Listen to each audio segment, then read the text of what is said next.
সূরাতুল ফাতির আয়াত নাম্বার হচ্ছে 6। রব্বুল আলামিন বলেন, ইন্নাশ শাইতানা লাকুম আদুওয়ান ফাত্তাখিযুহু আদুওয়ান ইন্নামা ইয়াদউ হিসবাহু লিয়াকুনু মিন আসহাবিস সাঈর। নিশ্চয় শয়তান তোমাদের শত্রু। ইন্নাশ শাইতানা লাকুম আদুওয়ান, নিশ্চয় শয়তান তোমাদেরকে শত্রু। ফাত্তাখিযুহু আদুওয়ান, অতএব তাকে তোমরা শত্রু হিসেবে গণ্য করো। যেহেতু শয়তান তোমাদের শত্রু, তাকে তোমরা শত্রু হিসেবে চিহ্নিত করো। ইন্নামা ইয়াদউ হিসবাহু লিয়াকুনু মিন আসহাবিস সাঈর, সে তার দলকে কেবল এই জন্য ডাকে যাতে তারা জ্বলন্ত আগুনের অধিবাসী হয়। ইন্নামা ইয়াদউ হিসবাহু লিয়াকুনু মিন আসহাবিস সাঈর, শয়তান তার অনুসারীদেরকে ডাকে, তার দলকে আহ্বান করে যেন তারা কিসের অধিবাসী হয়? সাঈর। সাঈর একটা জাহান্নামের নাম, সাঈরের অধিবাসী হয়। নাউযুবিল্লাহ। সেই জন্য শয়তান প্রতিনিয়ত তার অনুসারীদেরকে জাহান্নামের দিকে আহ্বান করে। এই আহ্বানটা তিনি বিভিন্ন রকমের ফাঁদ তিনি পেতে পেতে আহ্বান করে। এর ভিতরে নাম্বার 1 যে ফাঁদগুলো আছে সেগুলো হচ্ছে কুসংস্কার, শিরক এবং বিদআত। এই তিনটা জিনিস আমাদের কাছে খুবই পছন্দনীয়। দেখবেন তো বিভিন্ন মাসে বিভিন্ন উৎসব আমাদের দেশের মানুষ পালন করে। বিশেষ করে চৈত্র মাস আসলে আগেই দেখা গিয়েছে এই চৈত্র মাস যেহেতু একদম মরা মাস, এই মাসকে কেন্দ্র করে অনেক রকমের কুসংস্কার ছিল সমাজে, অনেক রকমের কুসংস্কার ছিল। আবার যখন ভাদ্র মাস আসে, কাতি মাস আসে, তখনও দেখা যায় বিভিন্ন কুসংস্কার সমাজে আছে। এই যে কয়েকদিন আগে চৈত্র মাস চলে গেল, বৈশাখ আমাদের দেশে পালিত হলো। এই বৈশাখটা কি জন্য আপনারা পালন করেন সেটা কি আপনারা জানেন? কি জন্য এই মাসটা আমরা এই দিবসটা উদযাপন করি? আমাদের দেশে দেখতে হুমড়ি খেয়ে পড়েছিল, বিভিন্ন রকমের প্রতিকৃতি বানিয়ে দেখা যায় যে শোভাযাত্রা করছে, বিভিন্ন রকমের মানুষ আলপনা এঁকে এঁকে এটাকে উদযাপন করে। আবার দেখা যায় অনেকে 3 দিন 4 দিন আগেই পানি ভিজিয়ে রাখছেন, পান্তাবাতি লিখে দেখাচ্ছে। এটা কি কেমন উৎসব? এই বৈশাখের ইতিহাস এরা জানে না, সেই জন্য এগুলা করে। বৈশাখ বিশেষ করে সর্বশেষ 30শে চৈত্র যেটা ছিল, এটা ছিল তদানীন্তন সময়ে মানুষদের শোষণের একটা নিয়ম। অর্থাৎ ওই সময়ে খাজনা তোলা হতো। কি তোলা হতো? 30শে চৈত্র এই দিন কি করা হতো? খাজনা উঠানো হতো। আগে গেলে হিন্দুরা খাজনা উঠাতেন এই দিন, খাজনা পর্যন্ত। এরপরে এটা হচ্ছে ওই সময়ে মানুষ, গরিব শ্রেণীর মানুষ যারা, তারা এদের কাছ থেকে মোটা অঙ্কের সুদে টাকা নিয়ে জমি জমা আবাদ করতো, তারা সেখান থেকে কর আদায় করতো ওই দিন। এখন এইটা কর আদায় করতে গিয়ে আস্তে আস্তে দেখা যায় যে এই মানুষগুলোর উপর যেহেতু চাপ প্রয়োগ করছে তারা, এরা আসে কর দেওয়ার জন্য, এদেরকে কিছু আনন্দ দেওয়া দরকার। তখন তারা এই রাজ দরবার থেকে তাদের জন্য কিছু আনন্দ উদযাপন শুরু করে। এটা এক পর্যায়ে একটা রাজার দরবারে ছিল, আস্তে আস্তে ছড়িয়ে যে ধীরে ধীরে একটা উৎসবে পরিণত হয়ে যায়। কিন্তু আসলে এটা মূলত ছিল গরিবদের রক্ত চুষে নেওয়ার জন্য একটা উৎসব। আর আপনি এটাকে বৈশাখী উৎসব হিসেবে, বাঙালি সংস্কৃতি হিসেবে পালন করে আপনি একদম উদ্ধার করছেন। এটা আবার দেখলাম অনেকেই অনেক রকমের কথা বলে এটা নিয়ে। যারা বৈশাখের দিন ঘরে বসেছিল তারা প্রকৃত বাঙালি না, অনেকে এরকম বলে। আপনি বৈশাখের দিন ঘরে বসে থাকছেন, উদযাপন করছেন না, তাকে আপনি বাঙালি না? আপনি মানুষ না? এই হলো অবস্থা। এই যে একটা কুসংস্কার আমাদের ভিতরে ঢুকিয়ে দেওয়া হয়েছে। এরপরে আরেকটা আছে হচ্ছে শিরক। শিরক প্রতিনিয়ত আমাদের দেশে হয়, প্রতিনিয়ত। কারণ আমরা জানি, সবকিছু জানি। আবু জেহেলকে জিজ্ঞেস করলাম, আবু জেহেল সেটাও মানতেন। আবু জেহেলকে প্রশ্ন করা হলো, তোমার রব কে? আল্লাহ। রিজিক দেয় কে? আল্লাহ। সবকিছু আল্লাহ দেয়। তাহলে তোমার মানতে অসুবিধা কি? যেহেতু সবকিছু তুমি মানো, তাহলে মুসলমান আর তোমার মধ্যে পার্থক্য কোথায়? কোনো পার্থক্য নাই, তুমি তো সবকিছু মানো। এবার আবু জেহেল বলল, ঠিক আছে, সবকিছুর মালিক আল্লাহ আমি মানলাম, তবে আল্লাহর কাছে যাইতে হলে কোনো মিডিয়া দরকার আছে, কোনো মাধ্যম দরকার আছে, সরাসরি যাওয়া যাবে না। এখন আমাদের দেশে এরকম মানুষ আছে না নাই, যারা বলে আল্লাহ সবকিছু দেয়, সবকিছু দেওয়ার মালিক, তবে আল্লাহর কাছে যাইতে একটা মিডিয়ার প্রয়োজন। এইরকম অসংখ্য মানুষ বলে যখনই আপনি মিডিয়া ধারণ করবেন তখনই আপনি আল্লাহ তাআলার সাথে শিরিক করলেন। কারণ আমার আল্লাহ এমন আল্লাহ নয় যার দরবারে যাইতে আপনার মিডিয়ার প্রয়োজন, সিকিউরিটি গার্ড অতিক্রম করে যেতে হবে। এমন কোন সিস্টেম কি আছে আল্লাহর দরবারে যে সিকিউরিটি পার হয়ে তারপরে আসো? মন্ত্রী মিনিস্টাররা যেমন ভাবে দরজার সামনে সিকিউরিটি রাখে, গার্ড রাখে, বিভিন্ন স্তরে গার্ড রাখে, তার সামনে যাইতে হলে বিভিন্ন রকমের মাধ্যম অতিক্রম করে যেতে হবে। আল্লাহর দরবারে যাওয়ার জন্য এরকম কোন মাধ্যম আছে? জোরে বলেন। এখন আপনার আজমিরি শরীফ থেকে আপনার এক বন্ধু আসলো, বলে তুমি কোথায় থাকো? বলে আমি আজমিরি শরীফ থাকি।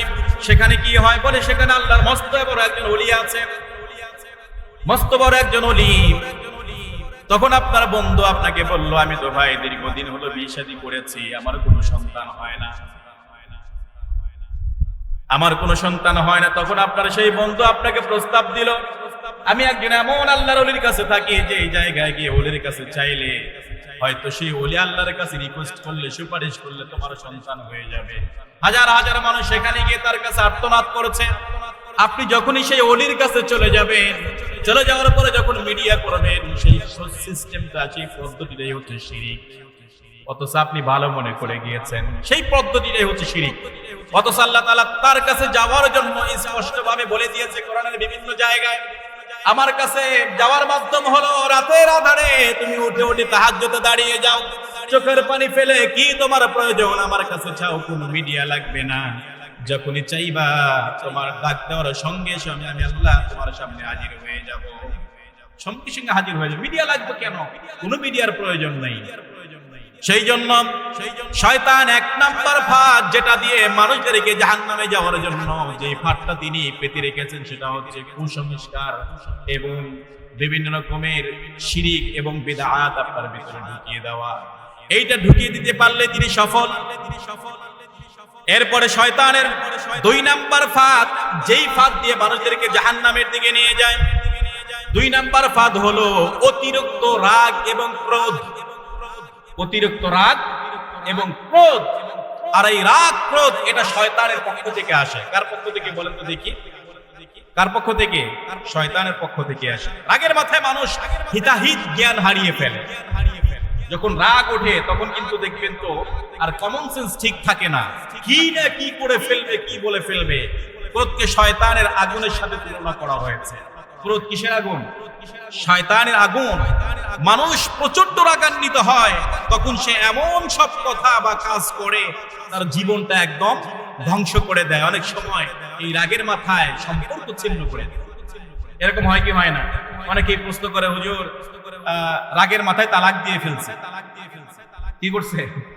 রাগের মাথায় রাগ উঠছিল খুব, একবারে কয়টা মারছেন? কয়েকবার, যতক্ষণ পারি ততক্ষণ মারছে, হিসাব নাই। তখন বলে এখন তো আসলে আমি তো তালাক দেওয়ার জন্য তালাক দেই নাই। ঠিক আছে, রাগ উঠছে তাই বলছে। এখন কি করা প্রয়োজনীয়? সম্মানিত মুসলিম কেরাম, তালাক এমন একটা সিস্টেম, এমন একটা শব্দ, আপনি খুশি হয়ে বললেও ছিন্ন, রাগ হয়ে বললেও ছিন্ন। আপনি খুশি মনেও যদি বলেন তোমাকে তালাক দিলাম, ওকে, সম্পর্ক ছেদ হয়ে যাবে, ছিন্ন হয়ে যাবে। আর তালাক সাধারণত কি মনে দেওয়া হয়? রাগের মাথায় তো দেয়। কিসের মাথায় দেয়? তালাক কিসের মাথায় দেয়? রাগ উঠলেই তো তালাক দেয়। এখন আপনি বলবেন রাগ উঠছিল দিয়ে ফেলছি। এই রাগটা আসলে শয়তানের পক্ষ থেকে আসে।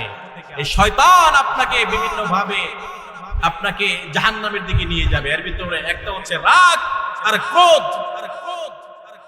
এটাকে আপনাকে দমন করতে হবে। এই প্রসঙ্গে রব্বুল আলামিন সূরাতুন নিসা চমৎকার করে জানিয়ে দিয়েছেন।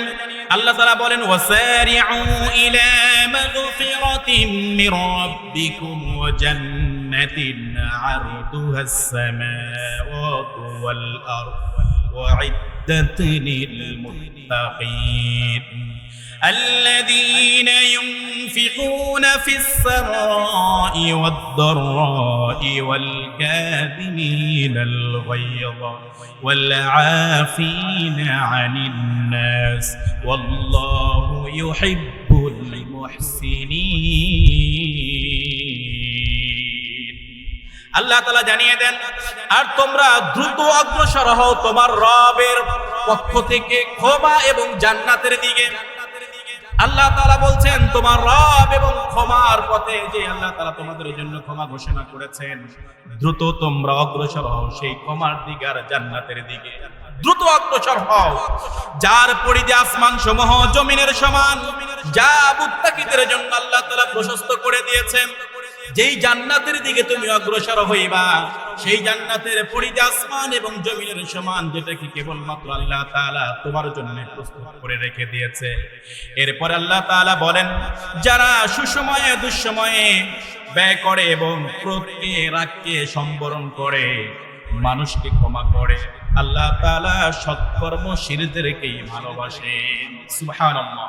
যারা সুসময়ে কি করে, তারা ব্যয় করে এবং ক্রোধকে রাগকে দমন করে, আর আল্লাহ তাআলা তাদেরকেই ভালোবাসেন, তাদের জন্য জান্নাতের সুসংবাদ দিয়ে রেখেছেন। এরপরে বিশ্বনবী সাল্লাল্লাহু আলাইহি ওয়াসাল্লাম এই রাগ দমন সম্পর্কে সাইয়েদনা আবু হুরায়রার বর্ণনা একটা হাদিস এসেছে, আনা আবি হুরায়রা রাদিয়াল্লাহু তাআলা আন্না রাসূলুল্লাহ সাল্লাল্লাহু আলাইহি ওয়াসাল্লাম قال ليس الشديد بالسرعة إنما الشديد الذي يملك نفسه عند الغضب। নবীজি সাল্লাল্লাহু আলাইহি ওয়াসাল্লাম বলেন, প্রকৃত বীর সে নয় যে কাউকে কুস্তিতে হারিয়ে দেয়, প্রকৃত বীর সে নয় যে কাউকে কুস্তিতে হারিয়ে দেয়, বরং প্রকৃত বীর সেই যে রাগের সময় নিজেকে কন্ট্রোল করতে পারে, আর সেই হচ্ছে প্রকৃত বীর।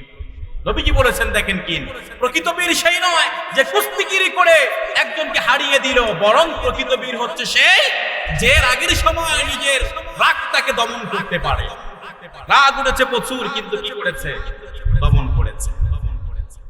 রাগ সম্পর্কিত অসংখ্য হাদিস রয়েছে। নবীজি সাল্লাল্লাহু আলাইহি ওয়াসাল্লাম অন্য একটা হাদিসে বলেন, যখন তুমি রাগ করবে না, তাহলে তোমার জন্য জান্নাত আল্লাহ তাআলা নির্ধারণ করে দেবে। তুমি রাগ করবা না, রাগটাকে কন্ট্রোল করো, জান্নাত তোমার জন্য নিশ্চিত হয়ে যাবে। এরপর একটা হাদিসে এসেছে, সেই প্রকৃত বীর যে রাগের সময় নিজেকে নিয়ন্ত্রণ করে। আরেকটা হাদিসে ইবনে ওমর রাদিয়াল্লাহু তাআলা আনহু থেকে বর্ণিত, রাসূলুল্লাহ সাল্লাল্লাহু আলাইহি ওয়াসাল্লাম বলেছেন, আল্লাহর সন্তুষ্টির আশায় বান্দার রাগ ভজন করে নেওয়া আল্লাহর নিকট বিশাল প্রতিদান লাভের মাধ্যম হয়ে যায়। সুবহানাল্লাহ। আল্লাহর সন্তুষ্টির আশায় যদি আপনি রাগটাকে কন্ট্রোল করতে পারেন, তাহলে আল্লাহর কাছে বিশাল প্রতিদান আপনার জন্য কি অপেক্ষা করছে। সেই জন্য শয়তানের 2 নাম্বার ফাঁদ কি? রাগ এবং ক্রোধ। শয়তানের 2 নাম্বার ফাঁদ হচ্ছে রাগ এবং ক্রোধ। এটাকে অবশ্যই দমন করতে হবে। রাগের মাথায় আমরা অনেক কিছু করে ফেলি। একসময় রাগ উঠে দেখা যায় হিতাহিত জ্ঞান হারিয়ে ফেলি, তখন দেখা যায় যে এমন একটা বিপদে পড়ে যায়, তখন রাগ শেষ হয়ে যাওয়ার পরে চিন্তা করি এটা না করলেও পারতাম। এরকম হয় কি হয় না? রাগের মাথায় দেখা এখন অসংখ্য মানুষ খুন করে ফেলছে, এখন অসংখ্য মানুষ খুন করে ফেলছে, কিন্তু পরে এটা আফসোস করে। কিন্তু খুনটা করাচ্ছে কে? শয়তান। এটা শয়তানের একটা হাতিয়ার। বিশ্বনবী সাল্লাল্লাহু আলাইহি ওয়াসাল্লাম বলেন, শয়তানের সিংহাসন হচ্ছে সাগরের উপরে। সাগরের উপরে তার সিংহাসন, সেখানে শয়তান সকালবেলা গিয়ে বসে, তার চেলাপালাদেরকে ছড়িয়ে দেয়, গোটা পৃথিবী ব্যাপী যাও, ছড়িয়ে যাও, তোমাদের মতো যার যার মতো কাজগুলো তোমরা যথাসময়ে সম্পাদন করে নিয়ে আসো। সন্ধ্যার সময় শয়তান সেখানে বসে হিসাব নেওয়া শুরু করে। একজন শয়তানের চেলা এসে বলে, আমি এমন একটা কাজ করেছি। বলে, কি করেছো? বলে, আমি এক ভাই আর এক ভাইয়ের ভিতরে দ্বন্দ্ব লাগিয়ে খুন করিয়ে ফেলেছি। শয়তান বলে, তুমি ভালো কাজ করো নাই, তুমি চলে যাও। আর একজন এসে এইভাবে উপস্থাপন করে, শয়তান বলে, তোমারটাও খুব একটা পছন্দনীয় নয়, তুমি চলে যাও। সর্বশেষ একজন এসে বলে, আমি এমন একটা কাজ করেছি। বলে, কি করেছো? আমি স্বামী স্ত্রীর ভিতরে ঝগড়া লাগিয়ে দিয়েছি। নবীজি সাল্লাল্লাহু আলাইহি ওয়াসাল্লাম তখন বলেন, শয়তান ওই শয়তানের চালাটাকে ধরে বুকে আলিঙ্গন করে, হায় বেটা, শাবাশ, তুই তো আমার চালার মতো কাজ করেছিস। এখন স্বামী স্ত্রী ঝগড়া লেগেছে এবং খুব দ্রুতই কি হয়ে যাবে? বিচ্ছিন্ন হয়ে যাবে, দুটা পরিবার খান খান হয়ে যাবে। এটাই চাই। এটা শয়তানের ভয়ঙ্কর একটা ফাঁদ। সেই জন্য শয়তানের 2 নাম্বার ফাঁদ হচ্ছে অতিরিক্ত রাগ এবং ক্রোধ আপনার ভিতরে ঢুকিয়ে দেবে যেন আপনি বিপদে পড়ে যান। শয়তানের 3 নাম্বার ফাঁদ হচ্ছে খুবই মারাত্মক, এটা হচ্ছে অহংকার এবং আত্মতৃপ্তি। অহংকার এবং আত্মতৃপ্তি। যখন কোনো মানুষ মনে করে সে অন্যের চেয়ে শ্রেষ্ঠ, বা অথবা তার চেয়ে মেধা সম্পদ তার থেকে তিনি বেশি অর্জন করেছে, তখনই সে শয়তানের ফাঁদে পড়ে যায়, তখনই শয়তানের ফাঁদে পা দিয়ে ফেলে। এখন দেখেন মানুষকে তুচ্ছ জ্ঞান কখন মনে করে, যখন সে অহংকারী হয়ে যায়। ক্ষমতা পেয়েছে, সম্পদ পেয়েছে, অহংকার যখন তার ভিতরে বসে ভর করে, দেখবেন তো তখন আর সে মানুষকে মানুষ মনে করে না, তখন ন্যায়কে তিনি অন্যায় মনে করে, আর অন্যায়টাকে তিনি ন্যায় মনে করে। এটাই হচ্ছে তার কাজ। এ প্রসঙ্গে রব্বুল আলামিন পবিত্র কোরআনের অসংখ্য জায়গায় বলেছেন অহংকার এবং আত্মতৃপ্তির ব্যাপারে শয়তানের ভয়ঙ্কর একটা ফাঁদ, তোমাদের সেখান থেকে বের হয়ে আসতে হবে। সূরাতুল আরাফের 12 নম্বর আয়াত আল্লাহ তাআলা চমৎকার করে জানিয়ে দেন, قال ما منعك ألا تسجد إذ أمرتك قال أنا خير منهم خلقتني من نار وخلقته من طين। আল্লাহ তাআলা বলছেন, তিনি বলেন কিসে তোমাকে বাধা প্রদান করলো? قال ما منعك ألا تسجد إذ أمرتك, আমি যখন তোমাকে নির্দেশ দিলাম আদমকে সিজদা করো, এই সিজদা করার ব্যাপারে তোমাকে কিসে বাধা প্রদান করলো? কে তোমাকে বাধা দিল? তখন তিনি জবাব দিলেন ক্বালা আনা খায়রুম মিনহুম।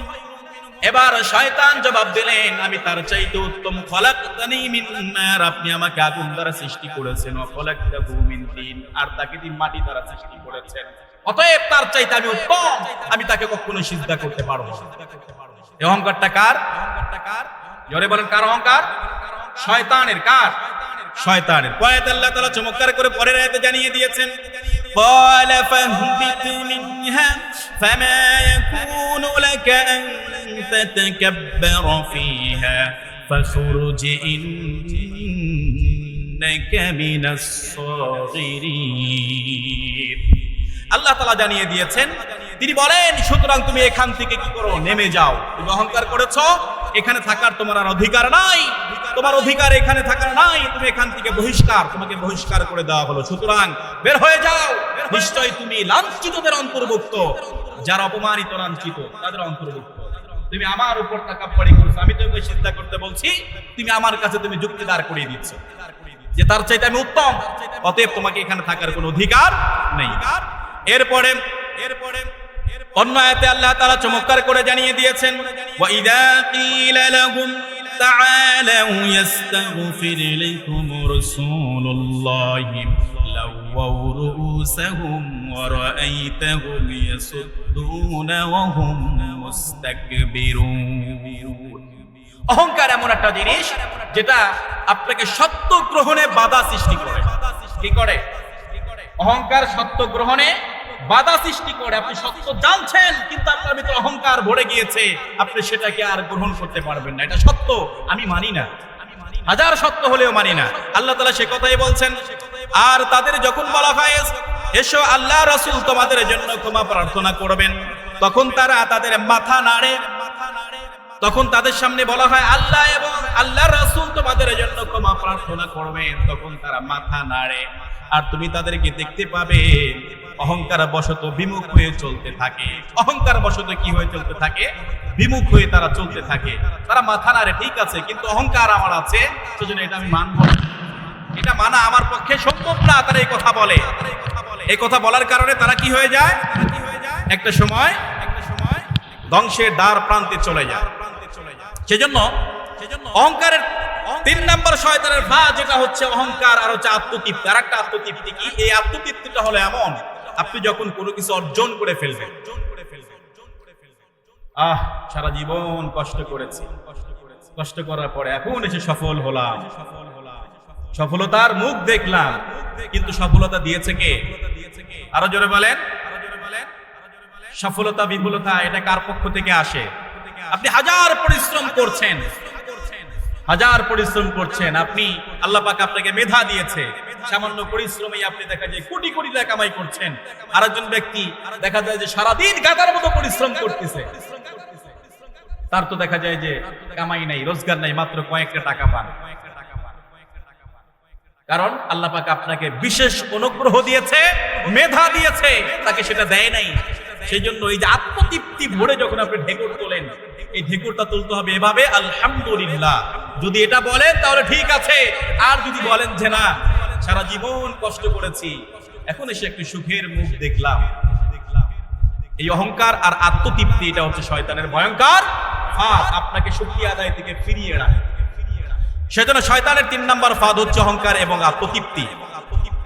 এরপরে শয়তানের 4 নাম্বার ফাঁদ হচ্ছে এমন একটি ফাঁদ, যেই ফাঁদ দ্বারা মানুষদেরকে জাহান্নামে নিয়ে যাওয়ার জন্য শয়তান প্রতিনিয়ত চেষ্টা করে যায়। সেই ফাঁদটার নাম হচ্ছে দীর্ঘ আশা। দীর্ঘ আশা, দীর্ঘমেয়াদী পরিকল্পনা, দীর্ঘ আশা। আপনি দীর্ঘ হায়াত পাবেন। দেখা যায় মানুষ, অনেকেই চিন্তা করে যে এখনই ভালো কাজ করার দরকার নেই, সামনে অনেক সময় বাকি আছে। এটাকে বলে কি বলে না? অনেক গার্জিয়ান আমি দেখেছি, যেহেতু আমি একটা প্রতিষ্ঠানের সাথে সম্পৃক্ত, আমার প্রায় স্টুডেন্ট আছে 500 প্লাস, আর আমার স্টুডেন্ট গুলো অধিকাংশই সব প্রভাবশালী সন্তানদের, প্রভাবশালী ব্যক্তিদের সন্তান। বেলকুচির ভিতরে আমার প্রতিষ্ঠান এখন কিন্ডারগার্টেন প্রতিষ্ঠানের ভিতরে 1 নম্বর প্রতিষ্ঠান, গ্রিন ভ্যালি ইন্টারন্যাশনাল স্কুল। তো সেখানে দেখা যায় যে এই নামাজের ব্যাপারে, ইসলামিক বিধিবিধানের ব্যাপারে সবচেয়ে বেশি কড়াকড়ি করা হয়। কারণ এটা তো আসলে আমার বিধান না, নামাজের বিধান কার? আরো জোরে বলেন, আল্লাহ। এটা কিনা যখন আমরা তাদেরকে দেখা যায় যে এটা নিয়ে আমরা একটা প্রয়োগ করতে থাকি যে নামাজ পড়তে হবে বাধ্যতামূলক ভাবে, অনেক গার্জিয়ান বলে যে বাচ্চা পোলা পান, আর তো সময় সামনে আছে, বড় হলে বুঝবে তখন পড়বে। তাহলে এই সন্তানটাকে রাস্তার থেকে দূরে সরিয়ে দেওয়ার মাধ্যম কারা? পিতা মাতা। আপনার কাছে প্রশ্ন, আপনার সন্তানকে আপনি এখন এইভাবে নিয়ে যাচ্ছেন।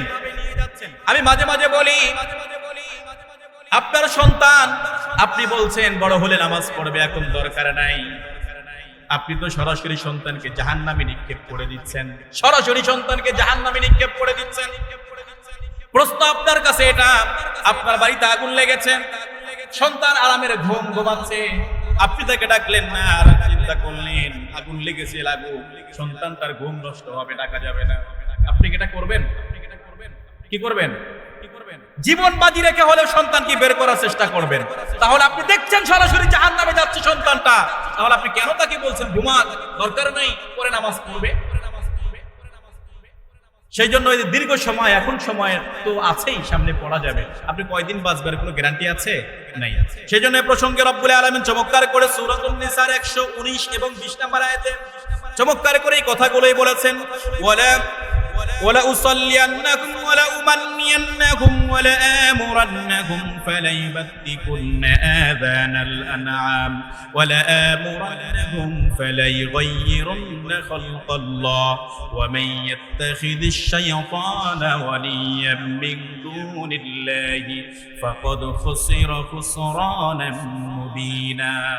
আল্লাহ তাআলা বলছেন, আর অবশ্যই আমি তাদেরকে পথভ্রষ্ট করব, মিথ্যা আশ্বাস দেব। দীর্ঘ আশ্বাস নিয়ে যারা চিন্তা ভাবনা করে, এখানে আল্লাহ তাআলা শব্দ চয়ন করে দেখেন, দীর্ঘ আশ্বাস নিয়ে আমরা প্ল্যান করি, দীর্ঘ সময় বাঁচবো, সময় তো সামনে আছে।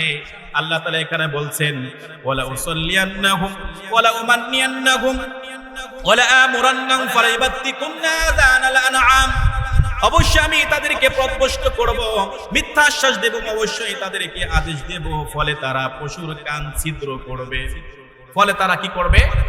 পশুর কান ছিদ্র করবে, এবং অবশ্যই তাদেরকে আদেশ করব, ফলে অবশ্যই তারা আল্লাহর সৃষ্টিকে বিকৃত করবে। এটা হচ্ছে শয়তানের একটা ভয়ঙ্কর ফাঁদ, দীর্ঘ আশ্বাস দেওয়া। আল্লাহ তাআলা বলছেন দীর্ঘ আশ্বাস দেবে এবং পশুর কান তারা ছিদ্র করবে, এবং তারা নিজেদেরকে ধ্বংসের দিকে নিয়ে যাবে। পশুর কান ছিদ্র করার মানে কি? নিজেদেরকে বিকৃত করা। একটা সময় জাহেলি যুগের এই প্রথাটা ছিল, তারা অকল্যাণ থেকে দীর্ঘ হায়াত পাওয়ার জন্য তারা কি করতো? পশুর কান কেটে ফেলতো। অমঙ্গল থেকে বাঁচার জন্য পশুর কান ছিদ্র করতো, কেটে ফেলতো। এটাই আল্লাহ তাআলা বলেছেন। এরপরে আরো বলা হয়েছে কি, নিজেদের চেহারা প্রকৃতিভাবে আল্লাহ তাআলা যেই সিস্টেমটা দিয়েছেন তারা এটার ব্যতিক্রম করে ফেলে, পাল্টিয়ে ফেলে। কিভাবে? আমাদের সমাজে দেখবেন এখন বিভিন্ন পার্লার হয়েছে, পার্লার হয় নাই, এই পার্লারে গিয়ে মেয়েরা কি করে? ব্রু প্লাক করে, ব্রু প্লাক করে, এরপরে ট্যাটু লাগায়, এরপরে দাঁত দেখবেন তো দাঁত কি করে? সার্জারি করে, সমান করে। তার মানে প্রকৃতভাবে আল্লাহ তাআলা আপনাকে যেটা দিয়েছেন এটা আপনি মানছেন না, আপনার কাছে ভালো লাগছে না, আল্লাহর দেওয়া এই চেহারাটা ভালো লাগছে না, তখন আপনাকে কি করতে হচ্ছে? এই বিভিন্ন মাধ্যম ওয়ে তারা খুঁজে খুঁজে নিজেকে শেষ করে দিচ্ছে। আবার দেখবেন তো ঠোঁট সার্জারি করে, ঠোঁট সার্জারি স্বাভাবিক আছে কিন্তু এটা মোটা করে ফেলে সার্জারি করে। আবার উপর দিয়ে কি করে স্কিন সার্জারি করে, যাতে মানুষ বুড়া না দেখা যায়। দীর্ঘ হায়াত তারা পায় কিন্তু বৃদ্ধ হয় না, দীর্ঘ হায়াত পায় কিন্তু বৃদ্ধ হয় না। এটা হচ্ছে প্রকৃতির সাথে আপনার যুদ্ধ করা, যেটা আল্লাহ তাআলা প্রাকৃতিকভাবে সিস্টেম করে দিয়েছে, আপনারা কি করতেছেন, পরিবর্তন করে ফেলতেছেন। এটা আল্লাহ তাআলা বলছেন যে আল্লাহর সৃষ্টিকে তোমরা কি করছো, পরিবর্তন করে দিচ্ছ, আল্লাহর সৃষ্টিকে পরিবর্তন করে দিচ্ছ। এটা হচ্ছে শয়তানের একটা কৌশল, শয়তানের একটা ফাঁদ। আল্লাহ শয়তান তোমাকে উস্কিয়ে দিচ্ছে যে না তুমি যদি এটা করো তোমার ভালো লাগবে, গ্রুপ লাগটা করো, এটা করো সেটা করো, সুন্দর লাগবে। এই যে আমরা সৃষ্টিগত ভাবে দেখেন, এই যে পুরুষ মানুষ দাড়ি ছাড়া কি ভালো দেখা যায় বলেন তো দেখি? অনেকে দাড়ি চাচতে চাচতে এমন অবস্থা করে ফেলে সব সময় মহিলাদের মতো থাকতে চায়। তাহলে আপনি চাইছে কমপ্লিট করে রাখেন, পুরুষ আর মহিলাদের ভিতরে পার্থক্য কি? মহিলাদের দাঁড়িয়ে আছে, আপনি তো সেরকমই স্বাস্থ্য চাচ্ছেন, আপনি তো তেমনই থাকতে চাচ্ছেন। আপনি এখন দেখেন এই যে আমাদের পার্শ্ববর্তী দেশ ভারত, দেখেন ভারতের যুবকরা দাঁড়িয়ে রাখে না এখন। কেন রাখে? কারণ দাঁড়িয়ে রাখলে যুবকদেরকে যুবক মনে হয়, পুরুষ মনে হয়। আর যখন শেষে কমপ্লিট করে ফেলে, গত কয়েকদিন আগে আমরা দেখলাম, গত বছরই মনে হয় আমাদের দেশে একজন দেখা যায় যে পুরুষকে বাংলাদেশের শ্রেষ্ঠ সুন্দর পুরুষের পুরস্কার পেল, এডলফ খান না কি যেন নাম, পুরস্কার পেল। একদম দাড়ি মোজ মনে হয় কোদাল দিয়ে ভিতর থেকে চাইছে সুন্দর করে বুড়ু, এখানে মনে করেন যে মেয়েদের মধ্যে সুন্দর করে সাজছে, এই হলো আমাদের দেশের শ্রেষ্ঠ পুরুষ, পুরস্কার পাইল। তো দেখেন এই হলো যদি পুরুষের অবস্থা হয়।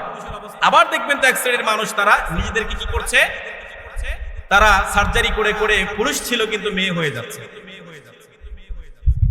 পুরুষ ছিল মেয়ে হয়ে যাচ্ছে। এটা হচ্ছে শয়তানের একটা ভয়ঙ্কর ফাঁদ। এই ফাঁদটা আছে কি জন্য? আপনাকে জাহান্নামে নিয়ে যাওয়ার জন্য। সেজন্য দীর্ঘ আশা। এটা মানুষ কেন করে? সার্জারি তখন করে লম্বা সময় আমি হায়াত পাবো, আমাকে যেন বৃদ্ধ না দেখা যায়, বৃদ্ধ যেন না দেখা যায়। এই যে আশ্চর্যের বিষয় হলো এমন, আমাদের দেশে আমাদের এই আসনের একজন এমপি ছিল, আগের পূর্বের এমপির নাম কি বলেন তো দেখি? যখন বিএমপি আমল ছিল, মঞ্জুর কাদের। আমি তো ছোট্ট কালে তখন 2001 সালে তখন হিন্দুখানায় ছোট একদম পড়ি, তখন পিছিয়ে পিছিয়ে দরবারছি দেখছি, পিছনে পিছনে দরবারছি দেখছি, যেমন চেহারা ছিল আবার এখন আসছে, পরিবর্তন হয়েছে। বছর কতগুলো গেছে? দীর্ঘ 20 থেকে 25 বছর সময় চলে গেছে, এখনো এক চুল পরিমাণ পরিবর্তন হয় নাই। আপনি কি মনে করছেন সৃষ্টিগত ভাবে এটা আছে? কোশ্চিনকালেও না। উনি ওনার টাকা খরচ করে নিজেকে ইয়াং রাখার জন্য চেষ্টা করে যাচ্ছেন, কিন্তু কয়দিন আজরাইল যখন আসবে তখন কি দেখবে তো ইয়াং, একের দরকার নাই, আরো কয়দিন পরে আসি, এরকম সুযোগ আছে? নাই। আমি ওনাকে উদাহরণ দিলাম, জাস্ট ওনাকে আমি ব্যঙ্গ করলাম না, আবার ওনাকে হয়তো লাগতে পারে যে বক্তবিন্দু আছেন, আমি কি কিন্তু ওনাকে কিছু বললাম না, আমি জাস্ট একটা সিম্পল উদাহরণ দিলাম যে ফালাই গায়রুল্লাহ খালাকাল্লাহ, আল্লাহ সৃষ্টির পরিবর্তন মানুষ কেমনে করে। ঠিক আছে, এরপরে আসুন, সময় শেষ হয়ে যাচ্ছে, আর দুইটা পয়েন্ট আছে। 5 নম্বর পয়েন্টটা হচ্ছে লালসা এবং অপব্যয়। লালসা এবং অপব্যয় নিয়ে কোরআনের অনেকগুলো আয়াত আছে, যেটা শয়তান আপনাকে লালসা দেখাবে, অপব্যয় করার জন্য শয়তান উদ্বুদ্ধ করবে, পরে এটা শয়তানের একটা ফাঁদ আপনাকে পাতবে জাহান্নামে নিয়ে যাওয়ার জন্য। এই প্রসঙ্গে রব্বুল আলামিন সূরাতুল বনী ইসরাঈলে চমৎকার করে জানিয়ে দিয়েছেন, ইন্নাল মুবাদদিরিনা কানু ইখওয়ানাশ শায়াতিন ওয়া কানাশ শাইতানু লিরাব্বিহি কাফুরা। নিশ্চয় অপব্যয়কারীরা শয়তানের ভাই। ইন্নাল মুবাদদিরিনা কানু ইখওয়ানাশ শায়াতিন ওয়া কানাশ শাইতানু লিরাব্বিহি কাফুরা। নিশ্চয় অপব্যয়কারীরা শয়তানের ভাই, আর শয়তান তার রবের প্রতি খুবই অকৃতজ্ঞ। শয়তান তার রবের প্রতি খুবই অকৃতজ্ঞ। যে শয়তান রবের প্রতি অকৃতজ্ঞ, আপনি তাকে ভাই বানায় নেন, তাহলে আপনি তো তার দলেই চলে গেলেন, আপনি তার শয়তানের দলেই চলে গেলেন। অন্য আয়াতে রব্বুল আলামিন জানিয়ে দেন, ওয়াকুলু ওয়াশরাবু ওয়া লা তুসরিফু ইন্নাহু লা ইউহিব্বুল মুসরিফিন। তোমরা খাও এবং ব্যয় করো, অপচয় করো না। নিশ্চয় আল্লাহ তাআলা অপচয়কারীদের কি করেন না? পছন্দ করেন না। সর্বশেষ শয়তানের যে ভয়ঙ্কর ফাঁদ, এটা হচ্ছে একাকিত্ব বা হতাশা। এই জিনিসটা শয়তান আপনার ভিতরে ঢুকিয়ে দেবে, ঢুকিয়ে দিয়ে আপনাকে একদম ধ্বংস করে দেবে। অনেক সময় একাকিত্বের কারণে, হতাশার কারণে মানুষ আত্মহনন করতেও দ্বিধাবোধ করে না, আত্মহত্যার রাস্তা বেছে নেয়। এরকম আছে না নাই? আত্মহত্যা কেন করে মানুষ? হতাশার থেকে। কয়েকদিন আগে দেখলাম এক পুলিশ কর্মকর্তা, এক পুলিশ কর্মকর্তা দেখলাম সেখানে তার নিজের রাইফেল দিয়ে, এটা সিসি ক্যামেরা ফুটেজে এই ভিডিওটা ভাইরাল হয়েছিল, নিজের রাইফেল দিয়ে এনে বসে রাইফেলটা নিচে ফেলে কপালে রেখে মাস করে মেরে দিয়েছে, সাথে সাথে পড়ে গেছে। পরবর্তী সময় জানতে পারলাম এর নৈপথ্যে কি রয়েছে, পারিবারিক হতাশা। ওনার স্ত্রী ওনার কথা শোনে না, হয়তো স্ত্রী বিপদে চলে গিয়েছে, কোনোভাবেই কন্ট্রোল করতে পারছে না, সর্বশেষ উনি নিজেকেই শেষ করে দিতে বাধ্য হয়েছেন। তাহলে হতাশার থেকে মানুষ আত্মহননের রাস্তা বেছে নেয়। এ প্রসঙ্গে রব্বুল আলামিন চমৎকার করে সূরাতুল জুমারের 53 নম্বর আয়াতে জানিয়ে দিয়েছেন, কুল ইয়া ইবাদিয়াল্লাযীনা আসরাফু আলা আনফুসিহিম লা তাকনাতু মির রাহমাতিল্লাহ ইন্নাল্লাহা ইয়াগফিরুয যুনুবা জামিআ। আল্লাহ তাআলা বলছেন, হে নবী বলুন, হে আমার বান্দাগণ যারা নিজেদের উপর জুলুম করেছে, কুল ইয়া ইবাদিয়াল্লাযীনা আসরাফু আলা আনফুসিহিম, যারা নিজেদের উপরে জুলুম করেছে, লা তাকনাতু মির রাহমাতিল্লাহ, তারা যেন আল্লাহর রহমত থেকে নিরাশ না হয়ে যায়, হতাশ না হয়ে যায়। ইন্নাল্লাহা ইয়াগফিরুয যুনুবা জামিআ, যত গুনাহ করুক না কেন আল্লাহর রবের দিকে ফিরে আসলে রব্বুল আলামিন তার সমস্ত গুনাহগুলো maaf করে দেবে। তাহলে হতাশ হওয়ার কোনো কিছু আছে? আপনি কেন হতাশ হন? কেন হতাশ হন? একজন ব্যক্তি সুইসাইড করার জন্য মনে করেন ছাদে উঠেছে, আর একজন দেখছে, ভাই আপনি কি করবেন? সুইসাইড করবেন। কেন করবেন? বলে আমার ডিপ্রেশনে ভুগতেছি, সুইসাইড। আচ্ছা ঠিক আছে, আপনি সুইসাইড করলে আমার সাথে একটু আসেন, আমার সাথে একটু আসেন। বলে কোথায়? আপনি সুইসাইড করবেন, আপনাকে সহযোগিতা করবো আমি, আমার সাথে একটু আসেন, আমাকে কয়েকটা মিনিট সময় দেবেন, এরপরে সুইসাইডটা করেন। এরপরে ওনাকে নিয়ে গেছে হসপিটালে, নিয়ে যাওয়ার পরে একজন পাশে বসে আছে, ভাই এদিকে আসেন। বলে হ্যাঁ, আপনার চোখটা কত দিবেন? বলে আপনার প্রথমে বলছে কিডনিটা কত দিবেন? বলে 50 লাখ। আচ্ছা ঠিক আছে, 50 লাখ দিবেন। এরপরে ওনার যে দুইটা চোখ আছে এটা কত দিবেন? 1 কোটি টাকা। এখন বলতেছে কি ব্যাপার, 50 লাখ 1 কোটি টাকা? বলে হ্যাঁ, আপনি তো মারাই যাবেন, ওনার একটা কিডনি দরকার আর একটা চোখ দরকার, যেহেতু আপনি মারা যাবেন আপনি এগুলো দিয়ে যান। তাহলে কিডনির দাম হচ্ছে 50 লাখ আর দুইটা চোখের দাম হচ্ছে 1 কোটি টাকা। উনি তো অবাক হয়ে গেলেন যে আমি মারা দিতে চাচ্ছি, আমার কোনো দাম নাই, আমাকে কেউ মূল্যায়ন করে না, এই হতাশায় আমি দুনিয়া থেকে বিদায় নেব, অথচ আমার কিডনির দাম 50 লাখ, আমার দুটো চোখের দাম 1 কোটি। বলে হ্যাঁ 1 কোটি। বলে আমি আর মারা যাব না, আমি আত্মহত্যা করবো না, দরকার নাই, দুনিয়াটা আমি উপভোগ করতে চাই। অথচ আমি নিজেকে আমি মূল্যায়ন করি না, আমি ভাবি যে আমি শেষ। আপনার কত দাম এটা আপনি কল্পনাও করতে পারবেন না। সেজন্য হতাশ হওয়ার কোনো কারণ নাই। আর হতাশা শয়তানের পক্ষ থেকে আসে, শয়তান আপনাকে ডিপ্রেশনে ভুগিয়ে দেয়, একদম সরাসরি আত্মহনন পর্যন্ত নিয়ে যায়। শয়তান সফল, আপনি বিফল। সেজন্য শয়তানের ভয়ঙ্কর ফাঁদগুলো থেকে আমাদের সকলকে বাঁচতে হবে। আল্লাহ তাআলা আমাদের সকলকে, আমি সহ সকলকে এই শয়তানের ফাঁদগুলো থেকে হেফাজত করার তৌফিক দিকে আমরা সকলে পড়ি আমিন। আরো জোরে পড়ি আমিন।